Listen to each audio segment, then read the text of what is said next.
مدینے میں بچھوا دے، بیت المقدس میں بچھوا دے، مصلی بچھوا دے نا، یہ سمندر پہ کیوں بھجوا رہا ہے؟ کا تجربہ بڑا غلط ہے۔ اگر زمین پہ کہیں بھی بھجوا دیا، مکے میں، مدینے میں، ہر جگہ پر، میرا تجربہ بڑا خطرناک ہے۔ میرا نبی جب بھی گیا اپنی جگہ چھوڑ کر، کوئی بھی کود کے اس کی جگہ پہ آ گیا۔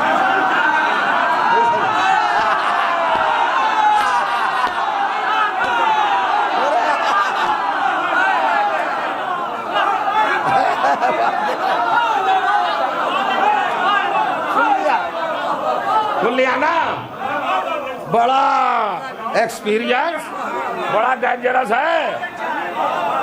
آدم سے لے کے سرکار دو عالم تک جب بھی کسی نبی کی جگہ خالی ہوئی، آؤ دیکھا نہ تاؤ دیکھا، کوئی بھی چھلانگ لگا کے اس کی جگہ پر بیٹھ گیا۔ مہدی ہے میرا آخری رہبر، اس کے بعد کوئی آنے والا نہیں ہے، اس کے مقام کو بچا کے رکھوں گا، دریا پہ بچھواؤں گا، مصلی سمندر پر۔ اب اگر کسی کی ماں نے دودھ پلایا ہے تو اب آ کے چھلانگ لگا کے دکھا۔ یہ اہتمام قدرت ہے۔ صلی اللہ اب آئے ادھر۔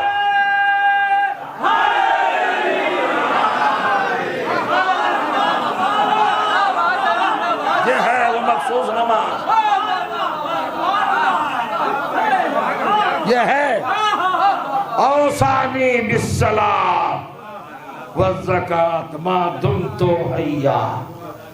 یہ سورہ مریم ہے، یہ عیسیٰ کا اعلان ہے، نوید ہے، اناؤنسمنٹ ہے، اظہار ہے۔ عیسیٰ کہہ رہے ہیں جب تک مروں گا نہیں اب نماز ہوگی انشاءاللہ۔ بس کرفیو بھی تو لگائے نا بنارس میں، ہاں جانے کے لیے بھی تو وقت چاہیے، حالانکہ اہل بیت والوں کا کرفیو نہیں لگتا۔ کوئی رکاوٹ ایسی ہے ہی نہیں دنیا میں جو ہم کو روک سکے، چونکہ ہم اس کے ماننے والے ہیں جس کو کعبے کی دیوار نہ روک سکے۔ شرافت ایک الگ چیز ہے، شرافت کا برتاؤ ایک الگ چیز ہے۔ آپ نے غور کیا، آپ نے فکر کی، یہ ہے منزل۔ انسان ہم چلے تھے تو احسن ہے انسان، ساری کائنات حسین۔ اب جس کا اقتدار کائنات کی ایک ایک چیز پہ ہو وہی احسن ہے۔ جو سورج کے سامنے سر جھکا لے وہ احسن ہوگا، جو چاند کے سامنے سر جھکا لے اسے احسن ہونے کا حق ہے نہیں۔ اچھا سنیے، اب ایک بات کہنا چاہتا ہوں، احسن تو بڑا مشکل ہے، نیا باب کھول رہا ہوں 2 منٹ کی بات، بس اب تک جانے کے لیے کمال ہے۔ انبیاء کتنے ہیں؟ 1,24,000۔ سرکار دو عالم کو ذرا علیحدہ کر دیجئے چونکہ وہ کمپٹیشن میں نہیں آتے، ان کو اللہ نے، ان کے لیے تو یہ ناممکن، امپاسبل، نیور کہ کہا جائے کہ وہ محمد جیسا ہے۔ کائنات میں ان کے جیسا کوئی ہے ہی نہیں، بس اگر کوئی ہے تو محمد ہی ہے۔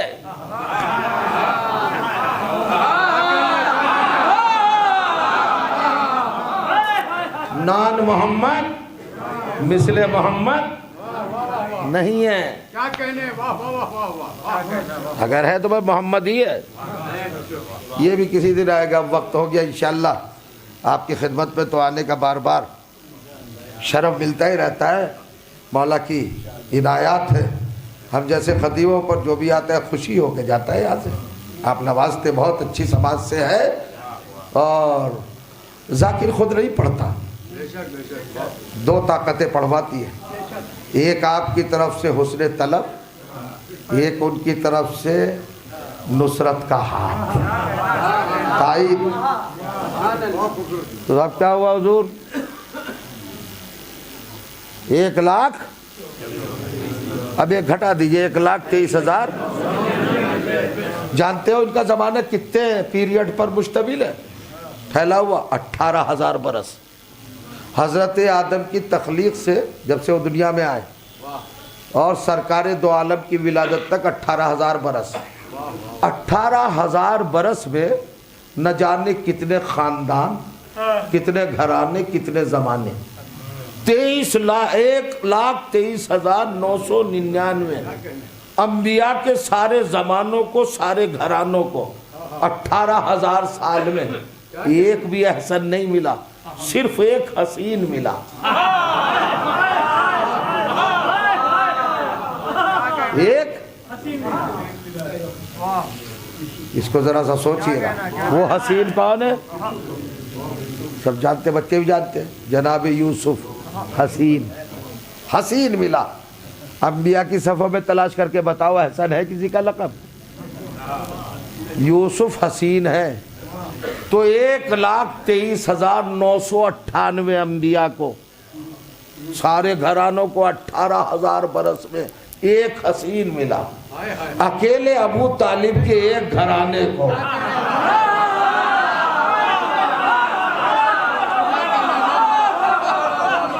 ایک ہی وقت میں 5 احسن ملے. آپ کہیں گے آپ نے کیسے کہا احسن؟ علی احسن ہے. احسن کس طرح ہے؟ آپ یہ بتائیے یوسف حسین کس طرح ہے؟ یوسف حسین، ارے ان کے حسین ہونے کا ثبوت قرآن میں ہے. سورہ یوسف 12واں سورہ 36ویں آیت ارشاد ہوا فَلَمَّا رَأَيْنَاهُ أَكْبَرْنَاهُ فَقَطَّعْنَا أَيْدِيَهُنَّ قُلْنَا حَاشَ لِلَّهِ مَا هَذَا بَشَرٌ. حضرت زلیخا نے مصر کی تمام خاندانی عورتوں کو بلایا، رائل فیملیز جو تھیں، بڑی بیویوں کو بلایا اور کہا تم مجھ پہ بہت زیادہ شک کرتی ہو کہ میں وارفتگی کے عالم میں یہ اقدام کر بیٹھی، آؤ تمہیں دکھانا چاہتی ہوں کیا عالم ہے. ادھر گئی یوسف کے پاس، یوسف ایک میرا کام کر دو گے ذرا سا؟ حالانکہ دشمن تھی. یوسف نے کہا کیا چاہتی ہو؟ کہا ایک بس ذرا سا میری سجائی ہوئی محفل کے قریب سے گزر جانا. یوسف تمہارا کچھ نہیں بگڑے گا، میرا سب کچھ بن جائے گا. حضرت یوسف نے کہا قبول، منظور کریے آپ اہتمام. اب اہتمام کیا کیا؟ جینیس خواتین کو بلا کر ان سے کہا کھانا بعد میں کھلائیں گے آپ کو، پہلے یہ ایک لیمو لے اور ایک چھری لے، تیز دھار چھری. کہ یہ کیوں دے رہی ہو بی بی عزیز مصر کی بیگم، یہ آپ کو کیوں دے رہی ہو؟ یہ قرآن پڑھ رہا ہوں میں، تاریخ نہیں، سورہ یوسف. فرمائے اب آیتیں پڑھنے میں وقت گزر جائے گا تو دیکھیے آپ قرآن پڑھ لیجئے گا کہ یہ لیمو لو، چھری لو، جب میرا یوسف گزرے تو تم چھری چلا دینا لیمو پر. کہ ٹھیک ہے، ٹھیک ہو گیا. حضرت یوسف کا ادھر سے گزر ہوا تجلی کا یہ عالم تھا کہ انہوں نے یہ چھری چلائی تو لیمو بھول ہی گئی انگلیاں. فقطانا، کیا ہوا؟ قطانا. قطانا تختی سے بنا ہے، شاعر بہت اچھی طرح جانتے ہیں تختی کو. تختی کا مطلب ہوتا ہے بار بار قطع کرنا. قطانا ایک بار چھری نہیں چلی، جتنی دیر دیکھتی رہی مسلسل چلتی رہی، یعنی بائی چانس کا معاملہ نہیں تھا. نہیں سمجھ رہے ہیں کہ جھٹکے میں چھری چل گئی ہو. قطانا کاٹتی رہی، ایدیہن مسلسل جب تک نظر رہی یوسف کے چہرے پر، یوسف کے جوان پر، یوسف کے حسن پر، پہم چھری چلتی رہی. قطانا مسلسل کنٹینیوس چھری چلتی رہی، وہ انگلیاں کاٹتی رہے. ہمیں تو دلیل مل گئی. لوگ کہتے ہیں، توجہ کیجیے گا، ارے جب حسین کو دیکھ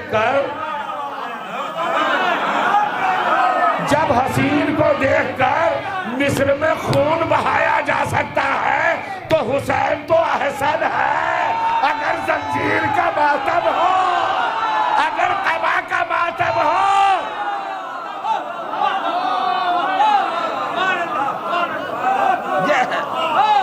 احسن احسن. سلوات پڑھے محمد میرے عزیز. یہ ہے دلیل. دلیل محسوس کیجئے گا جی حضور. زنجیر کے ماتم کی دلیل، قبا کے ماتم کی دلیل. کیا کہنے واہ غم حسین میں خون بہانے کی دلیل جب حسین کے لیے بہایا جا سکتا ہے کمال ہے واہ واہ تو احسن کے لیے کیوں نہیں؟ واہ واہ واہ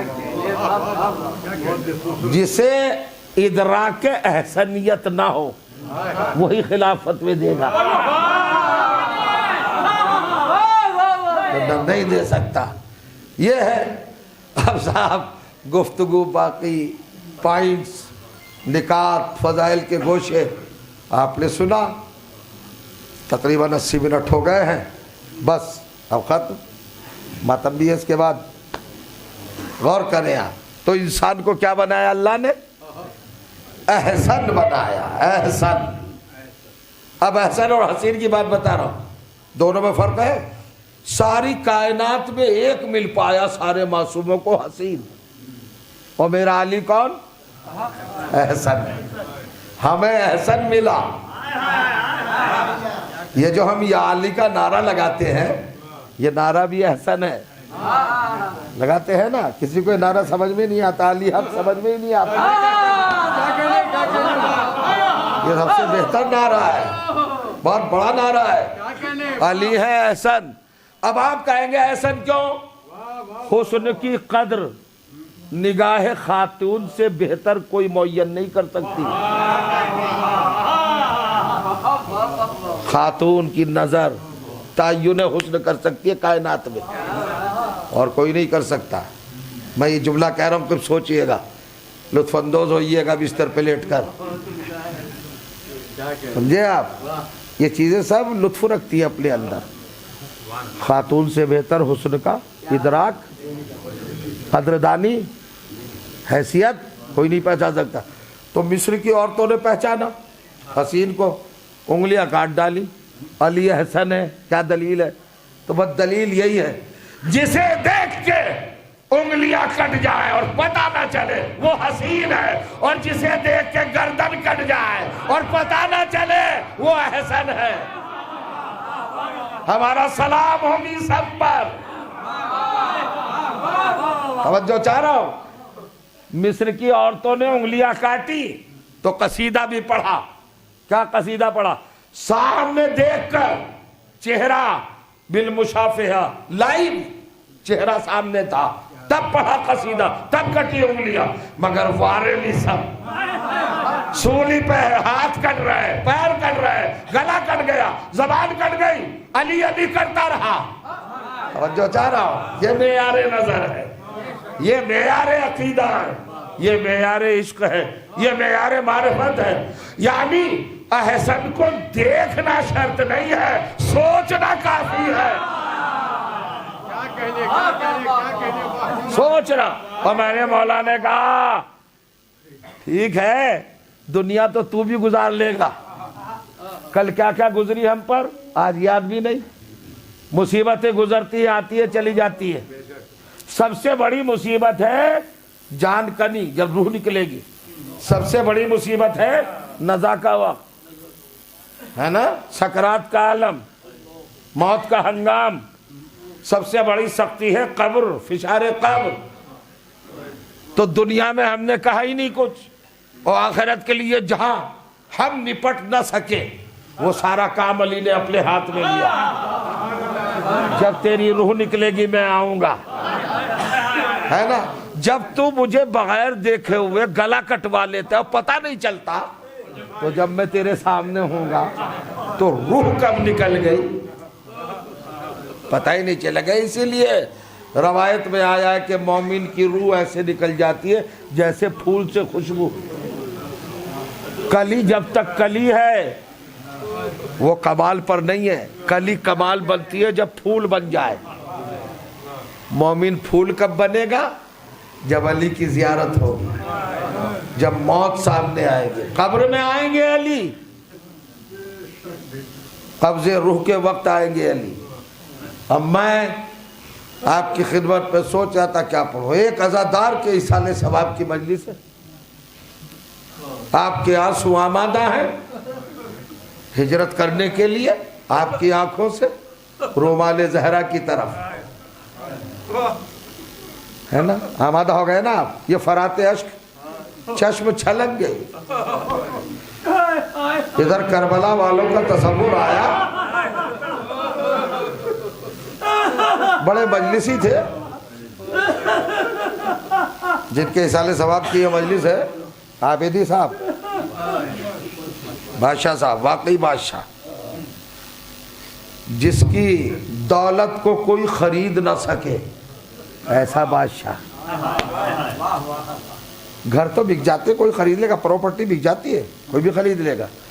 یہ اشک دنیا میں کوئی نہیں خرید سکتا. اشکوں کے بادشاہ تھے وہ. ہر مجلس میں آنا. میں نے جب رقے پر ان کی تصویر دیکھی تو میں نے پہچانا. مجلسوں میں ہوتے تھے, بڑے انہماک سے, خلوص سے, استغراق کے ساتھ ڈوب کر مجلس سنتے تھے, گریا کرتے تھے. عزادار کی کیا منزل ہے اللہ کی نظر میں, اہل بیت کی نگاہ میں؟ تو بس مختصر کر کے کہہ رہا ہوں, 1 سے 1.5 منٹ بس آپ رو لیجئے, ایصال ثواب کا ذخیرہ فراہم ہو جائے, مرنے والے کے لیے ثواب اور نجات کا ذریعہ میسر آ جائے. میں چاہوں گا مال مجلس آنسو. نماز پڑھتے ہیں ہم, روزہ رکھتے ہیں ہم, واجب ہے, زکوٰۃ واجب ہے, حج واجب ہے.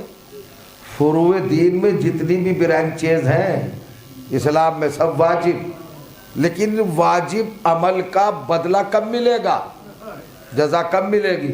نماز پڑھیے آج, نماز کی جزا ملے گی قیامت میں. روزہ رکھیے آج, جزا ملے گی قیامت میں. حج کریے آج, جزا ملے گی قیامت میں. سن رہے ہیں, محسوس کیا آپ نے؟ ہر عمل کا بدلہ قیامت میں. ہے کوئی انسان جو بتا دے قیامت کب آئے گی؟ وہ بتا ہی نہیں. تو بڑا لمبا ادھار ہے, سارا کاروبار ادھار پہ چل رہا ہے. آج دو مال, پیمنٹ کب ملے گا؟ قیامت میں. تو چیز ہے, نماز ادھار, روزہ ادھار, انشاءاللہ ملے گا, جزا ملے گی. اس کا برکت دنیا میں بھی ظاہر ہوتی ہے نماز سے, ایسا نہیں ہے, مگر ہے تو ادھار معاملہ, وہ بڑا لمبے ٹائم کا ادھار ہے نا حضور. قیامت آئے گی تو فیصلہ ہوگا, پھر اس کے بعد ملے گا. قبول ہوئی کہ نہیں نماز, روزہ قبول ہوا کہ نہیں ہوا, عادل مطلق ہے, دے گا اپنے فضل سے دے گا. تو اتنے دن انتظار کرنا پڑے گا جناب, ہر چیز کا ملے گا, مگر قیامت کے بعد ملے گا. عزاداری ایسا سبجیکٹ ہے کہ اس کے لیے قیامت کا انتظار ہی نہیں, قیامت کا انتظار ہی نہیں. آپ کہیں گے کیسے؟ سنیے, ملک الموت کے آنے سے پہلے, ہنگام موت, سکرات کے وقت جب جا کنی کا عالم ہوتا ہے, جب روح قبض ہونے کا وقت آتا ہے, ملک الموت نہیں آتا ہوتا ہے, فاطمہ زہرا پہلے آ جاتی ہے اپنے حسین کے عزادار کی حفاظت کے لیے, مدد کے لیے. سرور المومنین کتاب کا نام ہے, نازمیہ لائبریری میں ہے, ہم نے بچپن میں پڑھی تھی سرور المومنین, پرشین پرنٹ ہے, دیکھیں اس میں ایک روایت میں نے پڑھی, وہ سنا دوں. عزاداری کا معاملہ قیامت پہ نہیں رکھا کہ ماتم آج کرو جزا قیامت میں ملے گی, رو آج جزا قیامت نہیں. دنیا چھوڑنے سے پہلے لے کے جا اپنا پیمنٹ یہاں سے, یہ ہے عزاداری. ادھر ملک الموت آیا نہیں, ابھی آنے میں دیر ہے. شہزادی آ گئی, اپنے مظلوم کے عزادار کی مدد کو, خبرگیری کو. اب آئے ملک الموت, دیکھا شہزادی عالمیہ نے تھرا کے رہ گیا. بی بی آپ, معظمہ مخدومہ آپ, سیدہ کائنات آپ, ملکہ جنت آپ آ گئے. کہا جانتا نہیں یہ کون ہے؟ یہ میرے حسین کا عزادار ہے. گھبرا جاتا ہے. شہزادی کہتی ہے کیوں آیا ہے؟ کبھی بھی مجھے اللہ نے بھیجا ہے اس کی روح قبض کرنے کے لیے. بی بی فرماتی ہے روح قبض کرنے آئے؟ عزادار کی, ماتمدار کی. میرے حسین کے عاشق ذات کی روح قبض کرنے آیا، ڈر جاتا ہے، گھبرا جاتا ہے، لرزتا ہے، کانپتا ہے، تھرا جاتا ہے، پنڈلیاں اس کی کانپتی ہیں، ارتعاش کے عالم میں دہشت زدہ ہو کر نظریں جھکا کے ہاتھ جوڑ کے سر نگو ہو کر شہزادی کی بارگاہ میں کہتا ہے بی بی اجازت ہے اپنے کام پر میں آگے بڑھوں، انجام دو، حکم الہی کی تعمیل کرو۔ کمال ہے، اللہ بھیج چکا پھر بھی فاطمہ سے اجازت چاہ رہا ہے۔ عظمت زہرا، اجازت ہے مخدومہ، روح قبض کرو۔ اب شہزادی کہتی ہے یہ ہے سننے والی بات، کہاں سے روح قبض کرے گا؟ سوچ میں پڑ جاتا ہے، بی بی کا روح قبض کرے گا نا عزادار کی، آیا ہے نا اسی کام سے؟ کہ جی ہاں، تو کہاں سے روح قبض کرے گا؟ کبھی بھی آنکھوں سے، کہا نہیں، یہ آنکھیں میرے حسین پر ہوتی ہیں۔ تو کیسے کر لے گا روح قبض آنکھوں سے؟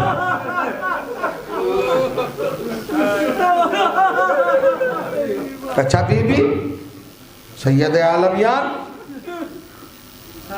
کانوں سے، نہیں، ان کانوں نے حسین کا ذکر سنا ہے۔ گھبرا کے کہتا ہے بی بی سینے سے، نہیں، داغ ماتم، ماتم کیا ہے سینے پر، تیری مجال۔ بی بی زبان سے، یا حسین کہتی تھی۔ بی بی ہاتھوں سے، کا ماتم کیا ہے۔ بی بی قدموں سے، کا فرش ازا کی طرف پڑھے۔ ملک الموت گھبرا جاتا ہے، زمین پر بیٹھ جاتا ہے، ہاتھ جوڑتا ہے۔ بی بی پھر کیا کرو؟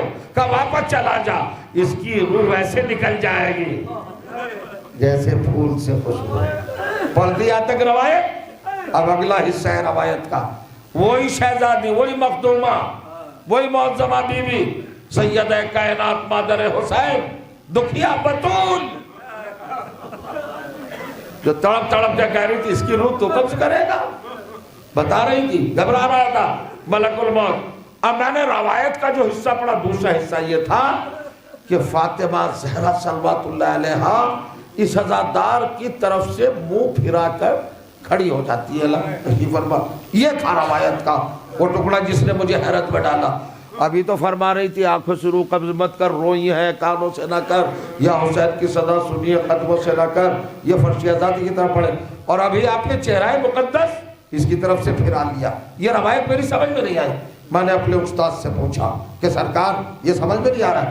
انہوں نے کہا سمجھانے کی بات نہیں ہے، کبھی کسی کی موت ہو مومنین میں تو اس موقع پر چلے جانا، سمجھ میں آ جائے گا۔ اتفاق سے مدرسے کے پاس ایک مومن پر 2 دن کے بعد سکرات کا حملہ ہوا اور ان کی موت قریب آئی، ہم بھی پہنچ گئے۔ تو مرتے وقت اس سے گھر والے بھروسہ کہہ رہے تھے بھئی یا علی کہو یا حسین کہو، کلمہ پڑھو، دعا پڑھو، دعائے عدیلہ پڑھو، یہ دوہرا وہ دوہرا۔ اس کی زبان پہ تھے کانٹے بڑے بڑے، موت کے خوف سے اٹھ ہی نہیں رہی تھی، کچھ کہہ نہیں رہا تھا۔ تو گھر کے عزیزوں نے کہا بھائی اس کی زبان خشک ہے، اس کو تر ہونا چاہیے پہلے، جب یہ تر نہیں ہوگی تو بولے گا کیسے؟ لہٰذا ایک پیالے میں پانی لے کے آئے، ایک چمچ لائے اور کہا کہ اس کے دہن میں ڈالو تاکہ یہ بول جائے۔ جیسے اس کے دہن میں پانی ڈالا، مجھے روایت کا مطلب سمجھ میں آ گیا کہ فاطمہ منہ کیوں پھرا لیتی ہے۔ ارے فاطمہ کلیجہ پکڑ کے کہتی ہوگی اے حسین کے عزادار، تو کتنا مقدر والا ہے کہ تیرے وارث وقت آخر تجھے پانی پلا رہے، مگر ہائے میرا حسین، ارے ایڑیا رگڑ رہا تھا، شبر خنجر چلا رہا تھا، حسین کہہ رہے تھے الاداش الاداش، ہائے پیاس ہائے پیاس، اور کوئی پانی دینے والا نہ تھا۔ واہ مظلومہ، واہ غربتہ، واہ مصیبتہ، واہ حسین۔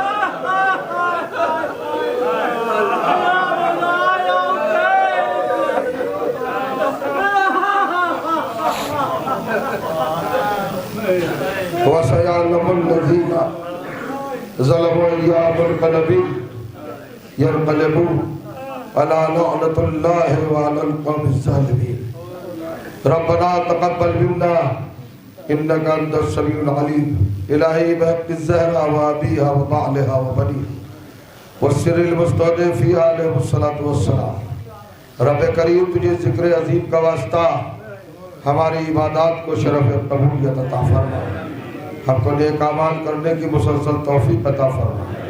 یہ اہل بیت کے چاہنے والے عزادار دنیا میں جا کہیں بھی یہ خطے پابیت کی حفاظت فرما۔ پروردگار ہمارے قوم میں جو اس دنیا کو چھوڑ چکے ہیں ان کو جوار اہل بیت علیہ السلام میں اعلیٰ مقام کا رحمت فرما۔ مداحان اہل بیت، خدمت گزاران اہل بیت، عزاداران اہل بیت کی حفاظت فرما۔ ہر طرح کی بلا اور زحمتوں سے ان کو محفوظ رکھ۔ حضرت حجت اجل اللہ تعالیٰ فرج الشریف علیہ السلام کے ظہور میں تاجیل فرما۔ پروردگار مراجع کرام اور آیات عظام مجتہدین حق فقہ اہل بیت کی طولوں میں عمروں میں طول عطا فرما اور ان کی توفیقات و تائیدات میں اضافہ فرما۔ عطبات عالیات مزارات مقدسہ کربلا و اللہ نجف اشرف قاسمین سیریا روزہ جناب زینب بشد مقدس جنت البقیع سب کی حفاظت فرما۔ پروردگار تیرے چاہنے والوں کے جو جو ملک ہے ان کی حفاظت فرما۔ دشمنان اہل بیت کے منصوبوں کو بیکار فرما دے۔ ہمارے ملک میں امن و امان کو قائم رکھ۔ پروردگار اس موجودہ بیماری سے سب کو محفوظ رکھ۔ حضرات ایک مرتبہ سورہ حمد اور 3 مرتبہ سورہ توحید کی تلاوت فرما کر بارے دیگر جناب مرحوم کی روح کو ہدیہ ثواب جناب سید بادشاہ حسین عابدی ابن جناب طاہر حسین عابدی صاحب کی روح کو ہدیہ ثواب